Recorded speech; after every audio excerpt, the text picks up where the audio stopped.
Support for Louisiana, the state we're in, is provided by Entergy Louisiana is strengthening our power grid throughout the state.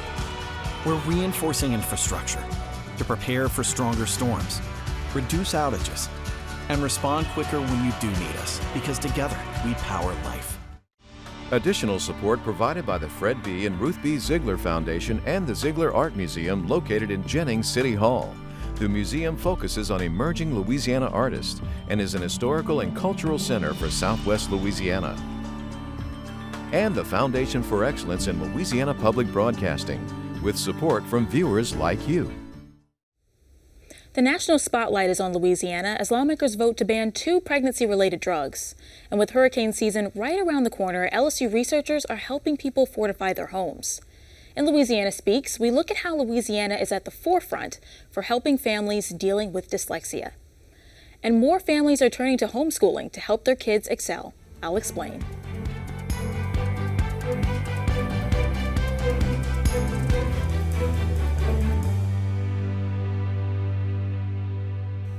Hello everyone, I'm Kara St. Cyr. Karen LeBlanc has the day off. Much more on those top stories in a moment on this week's edition of Louisiana, the state we're in. But first, Governor Jeff Landry is expected to sign a bill that would classify a pair of commonly used pregnancy drugs as dangerous controlled substances. The measure has inflamed passions and propelled our state into national headlines. The Louisiana legislature passed a bill to reclassify mifepristone and misoprostol, 2 drugs which could be used to induce abortions early in a pregnancy. Both pills are at the center of a national debate regarding the legality and accessibility of abortion tools in the United States. The Supreme Court just finished hearing arguments in a monumental case threatening access to medication abortion in the U.S. Turning now to the Supreme Court, the justices just wrapped up oral arguments on whether to uphold broad access to a pill that's commonly used for abortions. Now to the battle over abortion rights before the Supreme Court on Tuesday, almost 2 years since Roe v. Wade was overturned. This time, the focus is the pill used in more than half of all abortions in the U.S. Senate Bill 276 would reclassify both pills as controlled dangerous substances, which is a class designated for medications with addictive characteristics, similar to opioids. This new classification would mean the pills are inaccessible without a prescription, and that they'll be heavily monitored once prescribed. This bill would be, scheduling medications that just have really no abuse potential. Dr. Smita Prasad and Dr. Sarah Hamway, medical doctors who specialize in treating those suffering from addiction, say the scheduling process is how doctors categorize drugs based on potential for abuse or dependency. If mifepristone and misoprostol are added to the list, it could complicate a doctor's ability to treat patients facing life-threatening pregnancy complications. Having a controlled substance in a facility requires a lot more red tape, paperwork, overhead, documentation. It overburdens an already overburdened system unnecessarily.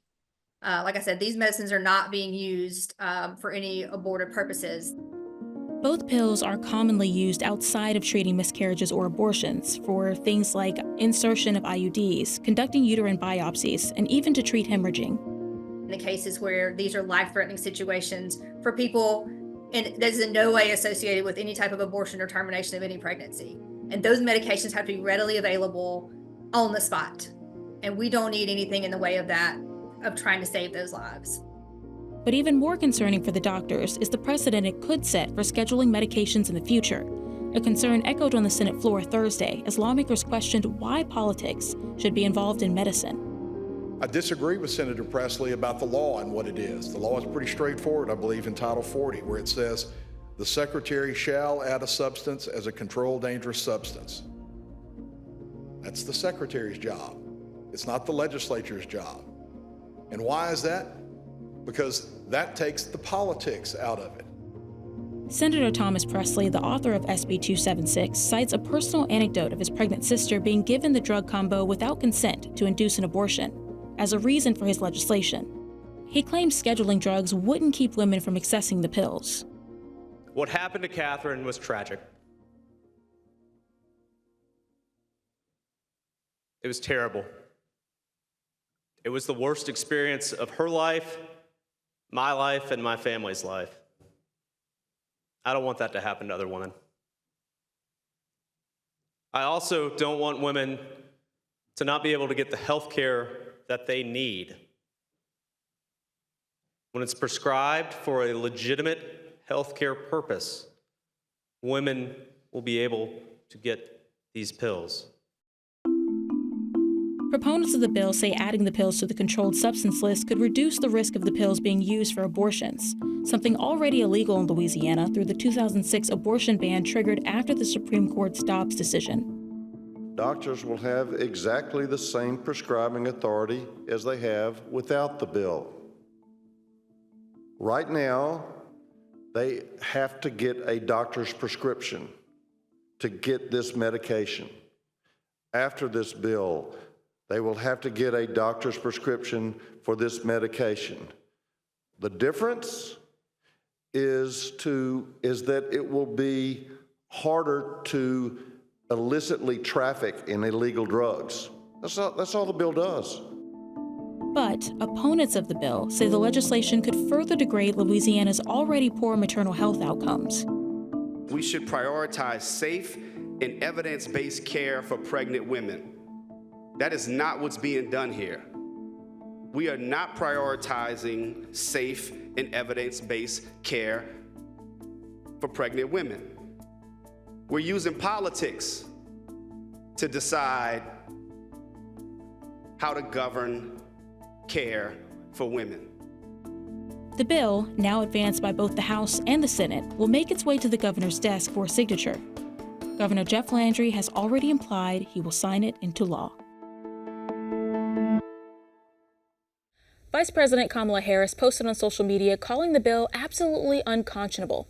Governor Jeff Landry quickly responded saying in part, quote, "You know you're doing something right when Kamala Harris criticizes you," end quote. From hashtags to headlines, here's what's trending this week. So if you're looking to relocate, you might want to consider Lafayette. U.S. News and World Report named the city the best place to live in Louisiana. They looked at things like cost of living, job market, and quality of life. The report's authors noted Lafayette's diverse food scene, historical attractions, and festivals as key reasons to live there. City leaders say the ranking is a testament to the community's hard work and dedication.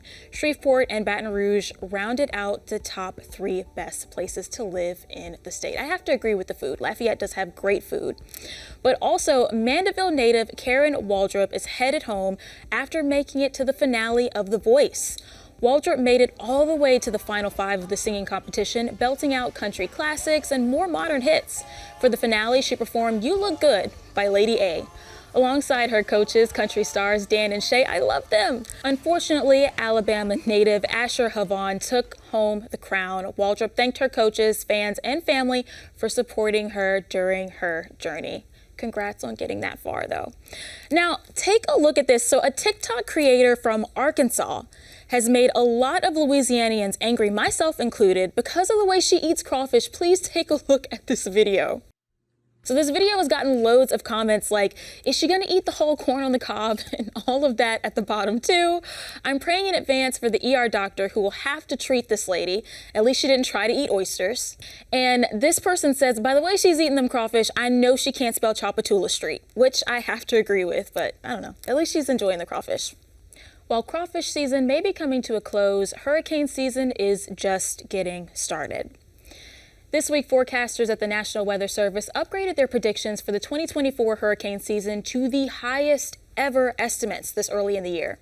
They're predicting an 85% chance of an above average season with 17 to 25 named storms. Of those, they expect 8 to 13 hurricanes and 4 to 7 of those to become major hurricanes, which means a Category 3 or higher. With the start of hurricane season about a week away, it's time to start making preparations. For some people, that may include home improvements through the state's Fortified Roof program. Karen LeBlanc shows us how an LSU research team is looking for ways to extend some of those improvements to especially vulnerable manufactured homes.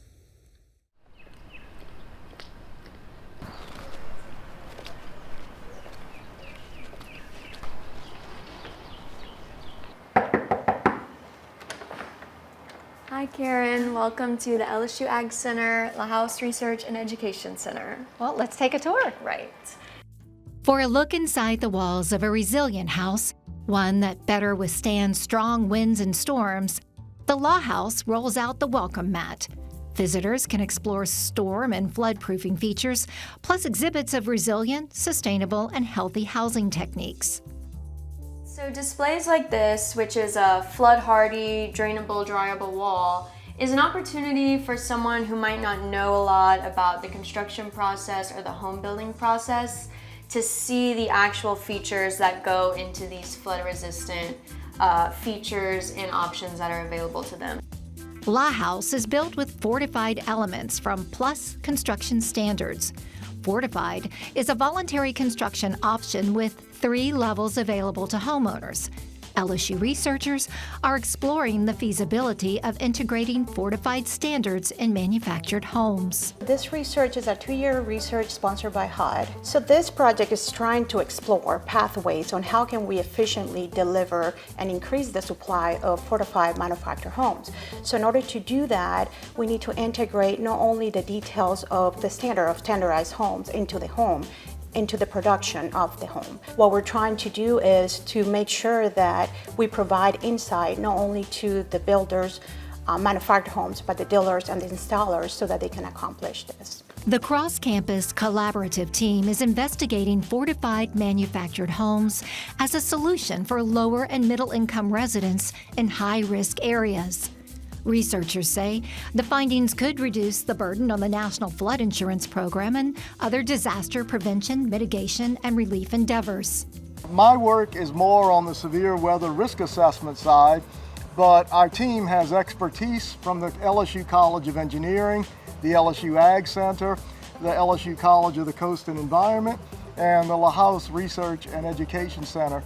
So what that enables us to do is to have a broader and more synergistic outlook on how we confront these really challenging problems that confront all of us. A fortified roof can reduce wind and storm damage by up to 38%. The Louisiana legislature renewed the state's fortified roof program in the 2024 session, incentivizing homeowners to retrofit or install new fortified roofs in return for grant awards to help offset costs.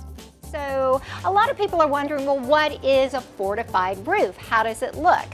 This display breaks it down for you. It shows you all the different components of a fortified roof. And as a homeowner, if you got your roof fortified, in other words, built to this standard with these components, you are eligible for a discount from your homeowner's insurance. It's baked into the Fortified Roof program.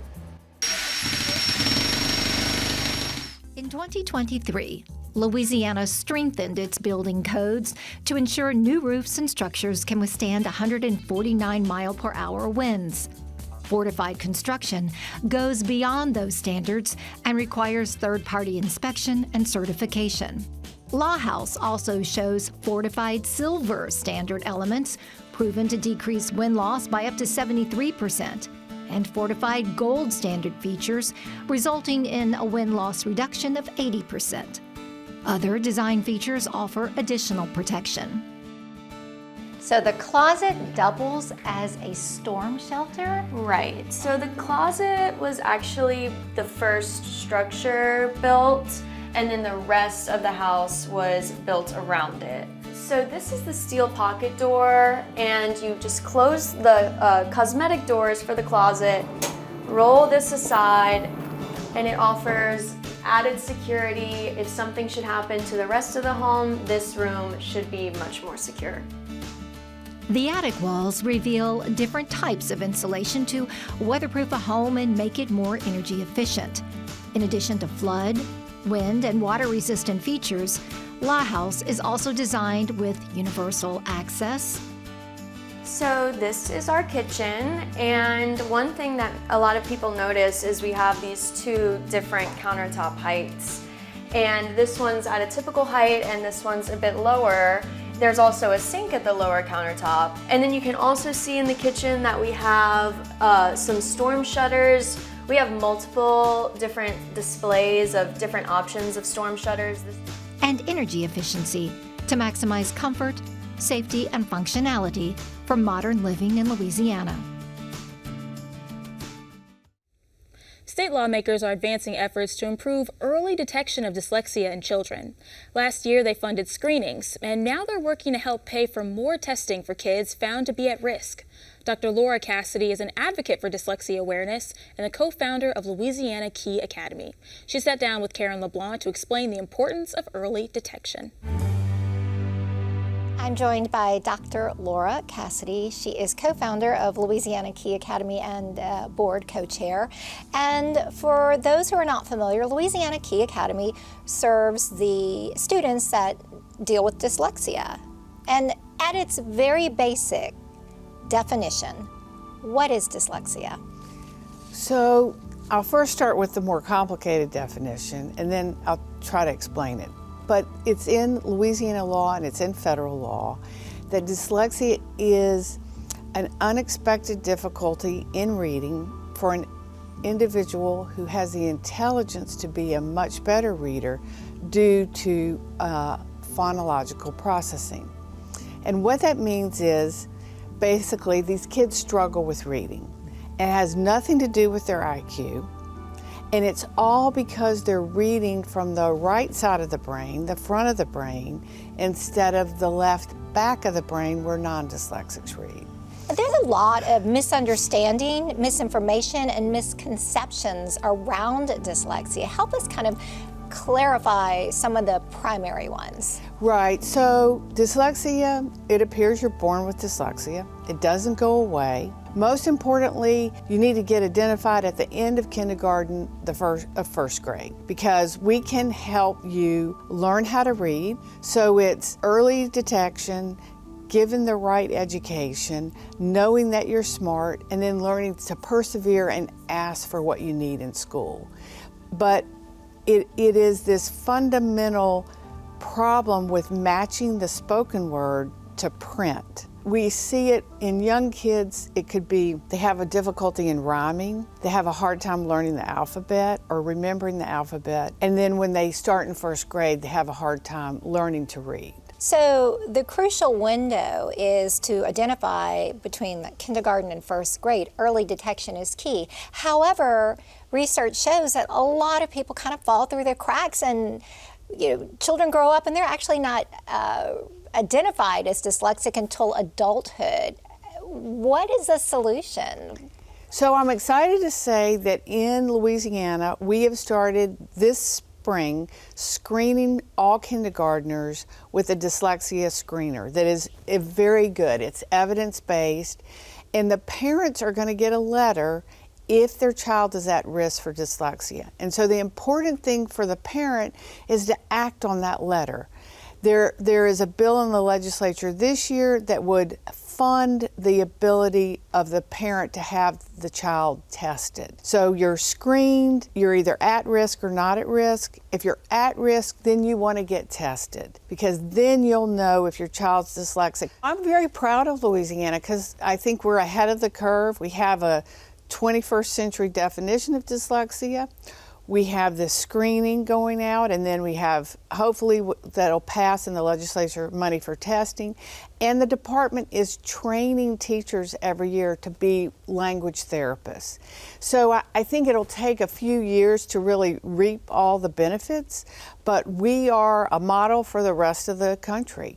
And I think it's getting rid of the stigma of dyslexia, helping people understand what it is, and then having the resources for the parents and the children, because it is, like you said, very prevalent at least 20%. The Louisiana Key Academy, I almost feel like it's one of Louisiana's best kept secrets in education. Tell me about that. Oh, well, thank you. Yeah, so Louisiana Key Academy is a public school. It's a charter school, but it's a tuition-free public school, and it is located in several places in Louisiana: Baton Rouge, Shreveport, North Shore, and hopefully in Ruston. That's the plan in August. And it, in my mind, serves as the gold standard and a model for other schools and to be a resource for others. But what we do is we test the kids for free because we know that a lot of families couldn't afford to go to a psychologist and test at $1,000 or $1,500. So we test for free. We train the teachers in language therapy, which is very important in the 1st through 5th grade. And we also have small classes. All the teachers understand what dyslexia is. So we're doing two things. We're saying, you're smart, here's the resources you need, here's how to improve your reading, we're helping improve your reading, and you're gonna struggle some because K through 12 is a lot of language, a lot of reading and writing, but here are your strengths. We're here to celebrate your strengths, and we're gonna help you develop what you're naturally good at, and we're gonna help you with the things that you struggle with so that you can go to college and beyond. Dr. Cassidy, final thoughts before we go. So again, I am thankful for what the department is doing. I really want the parents to know not to wait. If your school doesn't understand why your child is struggling, even if they're in 3rd or 5th or 7th grade, they're bright, but they're having a problem at school, then you can look at our website, lkaschools.com, do some research on dyslexia, have your child evaluated for dyslexia, because it's never too late. We can always let them know while they're struggling, we can always help them, and it will make a huge difference in the trajectory of their life. All right. Well, Dr. Cassidy, thank you so much for coming to LPP to share your expertise and also all of your work creating awareness about dyslexia and all the resources available to Louisianians. Thank you. And sticking with education, during the COVID era, most families were forced to turn to remote learning for their children. While some were thankful when their kids were able to return to the classroom, others found that the road to academic achievement and success starts at home. Michaela is a 14-year-old freshman who's been homeschooled her entire life, and she wouldn't have it any other way. I definitely plan on staying at home so that I could keep that flexibility. I definitely enjoy the flexibility. Yeah. And like spending quality time with my family. Her schedule is pretty simple. She starts her day around 7:30 and works until the late afternoon. Her mother, Jamala Armstrong, says homeschooling works wonders for her children. 2 of her 4 attend public school, while Michaela and her younger brother learn at home. But with having them at home, I know exactly where things are veering off, where they need more help. Instead of having to stay on something that they've mastered, we can move on. If they haven't mastered that, then I'll stay on this subject or issue a little longer so that they can master it. Michaela's story is becoming more common. According to the U.S. Census, more Black parents are choosing to teach their children at home versus placing them in public or private schools. The number has leapt from around 3.3% pre-pandemic to more than 16.1% at the end of 2020. I'm so proud of you all. Joyce Burgess, the co-founder of the National Black Home Educators Organization, mentors Michaela once a week. She says the increase in homeschoolers isn't surprising. They're not only educating their children at home, but they're also working from home. And so, like a couple of my children are working from home, and they're like, you know what? I think we can do both. We can work from home ourselves, and we can teach our children. Burgess's organization is partnered with thousands of Black home educators. She says since the pandemic, participation in her organization has ballooned by the hundreds. Proponents of homeschooling like Burgess claim that this type of learning teaches lessons in a way that Black students can better understand. And there is some evidence to back that up. A 2015 study published in the Journal of School Choice pointed out that Black homeschoolers score between 23 and 45 percentile points higher than public school Black students. But academic gain isn't the only motivator for some Black parents. And this is my room, the 3rd and 4th grade room. I had just kind of set out some things so you could see, some of the things that we do during the course of the day. This is Endura Mira Institute in Baton Rouge. The educators here provide a homeschooling experience for a small group of children. There are only 37 kids in the entire school. How do you feel about, more children, more Black children specifically, deciding to homeschool? If they could be just in an environment where it's conducive to learning and it's smaller, I think students will have the best education possible that way. Teaching Black kids at a space like this also provides a way to emphasize history that they fear may not be taught in schools. National conversations about critical race theory and history lessons may also influence a parent's decision to shift to homeschooling.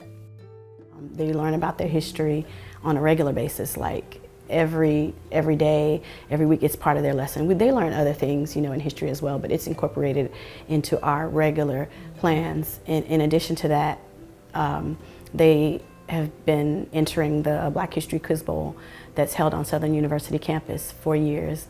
Don't mean to toot my own horn, but I am the coach, so. But overall, the Endura Mira Institute is all about meeting children where they are. When they are feeling loved and appreciated and know that we truly care, the roof is off. I mean, it's endless, their level of learning. And so that's just not something that they are able to get outside of there. Sometimes there might be a handful of teachers that really get to the students and, they can see that, but that's just a few. Here, it's every teacher, every student, everybody has a chance. The most recent graduating class had 18 students. Each are going off to college this year. The clock is ticking on this year's legislative session, and lawmakers are still debating one of Governor Jeff Landry's top proposals, a constitutional convention. The state's key legal document dates back to the disco era and has become packed with hundreds of amendments. But should lawmakers rush to rewrite the Constitution? Louisiana Spotlight is partnering with the Public Affairs Research Council to explore all sides of the issue. You can watch on lpb.org/Louisiana Spotlight. And that's our show for this week. Remember, you can watch anything LPB anytime, wherever you are, with our LPB PBS app. You can watch LPB News and public affairs shows, as well as other Louisiana programs you've come to enjoy over the years. And please, like us on Facebook, X, and Instagram. For everyone at Louisiana Public Broadcasting, I'm Kara St. Cyr. Until next time, that's the state we're in.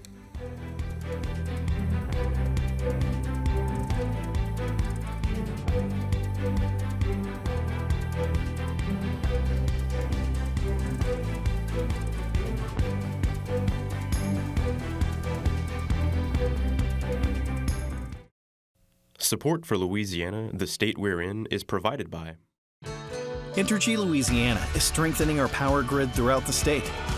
We're reinforcing infrastructure to prepare for stronger storms, reduce outages, and respond quicker when you do need us, because together we power life. Additional support provided by the Fred B. and Ruth B. Ziegler Foundation and the Ziegler Art Museum located in Jennings City Hall. The museum focuses on emerging Louisiana artists and is an historical and cultural center for Southwest Louisiana. And by Visit Baton Rouge and the Foundation for Excellence in Louisiana Public Broadcasting and viewers like you. Thank you.